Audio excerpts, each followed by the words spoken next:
اعوذ باللہ من الشیطان اللعین الرجیم بسم اللہ الرحمن الرحیم رب اشرح لی صدری ویسر لی امری واحلل عقدۃ من لسانی یفقهوا قولی اللہم صلی علی محمد وآل محمد. سامعین عزیز مومنین مومنات، صادق آل محمد علیہ الصلوۃ والسلام کا صادق فرمان کہ جو شخص چاہتا ہے کہ اس کی قبر روشن رہے، منور رہے قیامت تک، اور وہ شخص جو چاہتا ہے کہ اس کا رزق وسیع ہو، اللہ اس کے رزق میں برکت دے، تو آئیے صادق آل محمد کے اس فرمان پر عمل کیجئے. اللہ آپ کے رزق روزی میں وسعت اور برکت عطا فرمائے گا، اور قیامت تک انسان کی قبر جو انتقال کر جاتا ہے روشن اور منور رہے گی.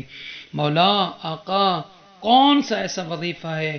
تو ان الامام جعفر ابن محمد الصادق علیہ السلام انہو قال من قرأ سورة الزاریات فی یومہ او فی لیلتہ اصلح اللہ تعالی له معیشتہ وآتاہ برزق واسع ونور له فی قبرہ بسراج یظہر الى یوم القیامہ. سامعین عزیز مومنین مومنات، صادق آل محمد علیہ السلام فرما رہے ہیں کہ جو بھی شخص دن اور رات میں سورہ مبارکہ زاریات کی تلاوت کرے، مولا اس کا کیا فائدہ ہے، کیا اجر ہے، کیا ثواب ہے؟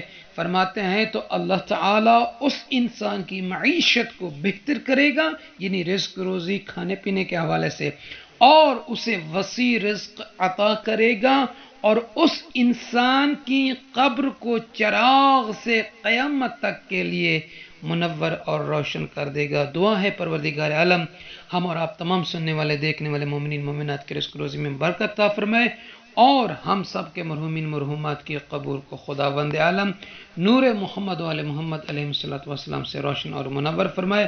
آپ مومنین سے ہمیں ان سے عرض ہے ہمارے چینل کو سبسکرائب فرما دے، ساتھ ہی بیل کے بٹن کو بھی آن کر دیجئے. اگر ویڈیو اچھی لگی ہو تو لائک کے بٹن کو ضرور دبا دیجئے. جزاک اللہ.